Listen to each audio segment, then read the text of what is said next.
কুমিল্লা জেলা বুড়িচং থানা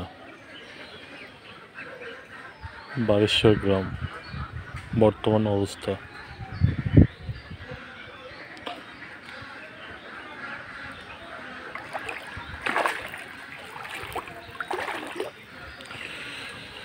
আপনারা সবাই দোয়া করবেন।